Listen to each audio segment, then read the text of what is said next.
Dok, kalau orang yang kencing manis harus makan yang pahit-pahit ya, biar seimbang gitu. Hah? Nggak gitu juga sih. Makan yang pahit-pahit nggak bikin gula darah netral bro, nggak menyeimbangkan gula. Terus harus makan apa? Katanya nggak boleh makan nasi. Siapa bilang nggak boleh makan nasi? Boleh lah. Tinggal diatur aja pola makannya.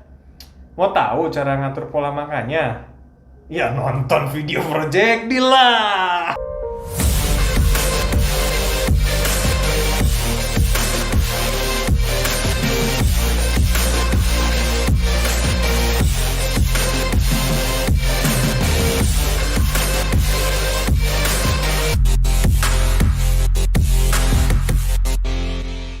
Halo semuanya, kembali lagi di meja konsultasi Project D. Mungkin saja channel ini tidak berarti, tapi mungkin memiliki fungsi buat orang-orang yang mencari informasi dan edukasi. Yeay, terlalu heboh ya openingnya. Gak apa-apa lah, sekali-kali. Emang orang diabetes nggak boleh makan nasi? Kata siapa? Agak terlalu ekstrim sih kalau sampai nggak boleh makan nasi. Karena kan nasi makanan pokok orang Indonesia guys. Waktu dulu gua kecil aja nih ya, udah makan roti, udah makan lontong, udah makan mie, masih dianggap belum makan coy. Gara-gara apa? Gara-gara belum makan nasi. Ya emang begitulah tradisi di daerah saya. Kalau daerah teman-teman gimana? Tulis aja dulu di kolom komentar ya. Kalau di daerah saya mah begitu udah adatnya ya. Belum makan nasi artinya belum makan. Yuk guys, sekarang kita belajar berhitung nih buat mengendalikan gula darah. Gua kasih tahu sebuah rahasia ya.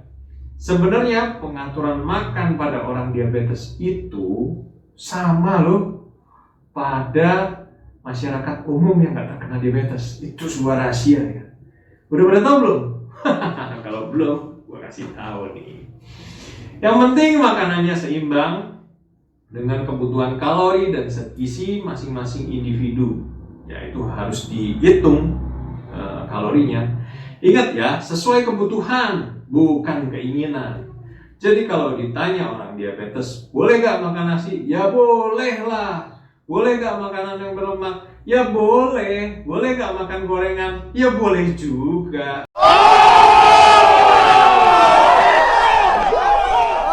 Asal tahu aturan dan batasnya.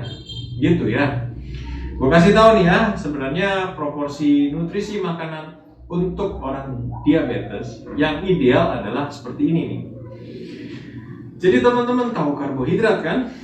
Tahu juga lemak, tahu juga protein. Nah, itu karbohidrat yang kita makan proporsinya 45-65% dari kebutuhan kalori.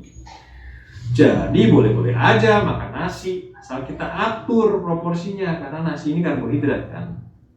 Lemak proporsinya berapa? 20-25%. Tuh masih boleh makan makanan berlemak kan? 20-25% dari kebutuhan kalori harian. Tapi ya jangan kebanyakan, tetap gak bagus buat metabolisme glukosa juga, metabolisme gula. Dan sisanya bisa dipenuhi dengan protein. Tapi memang kalau misalnya orang-orang sudah mengalami gangguan ginjal, kebutuhan proteinnya biasanya dibatasi hanya sekitar 10% aja dari kebutuhan energinya.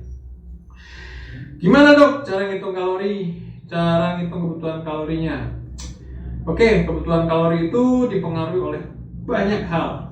1. Jenis kelamin, 2. Usia, 3. Aktivitas fisik, dan juga berat badan. Itu semua akan mempengaruhi kebutuhan kalori.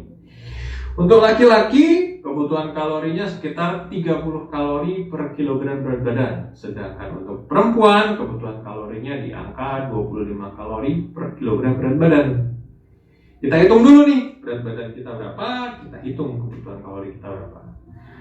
Setelah kita tahu kebutuhan kalori tadi secara umum, kita cek dulu nih berat badan kita. Apakah termasuk berat badan yang kurang, normal, atau bahkan berlebih? Untuk ngeceknya gimana sih? saya lebih suka pakai indeks massa tubuh ya, yaitu rumusnya indeks massa tubuh itu berat badan dibagi tinggi badan kuadrat dalam meter, di situ akan ada hasilnya. Nah, untuk range-nya nanti ada angka-angkanya, range-nya akan saya tampilkan pada gambar di sini ya. Setelah tahu nih range IMT atau indeks massa tubuh, nanti kita akan kurangi atau tambahkan jumlah kalorinya. Bergantung nih apakah kita berat badannya berlebih, kurang, atau gimana. Kalau berat badannya lebih, ya nanti kebutuhan kalori yang tadi sudah kita hitung dikurangin 20-30%.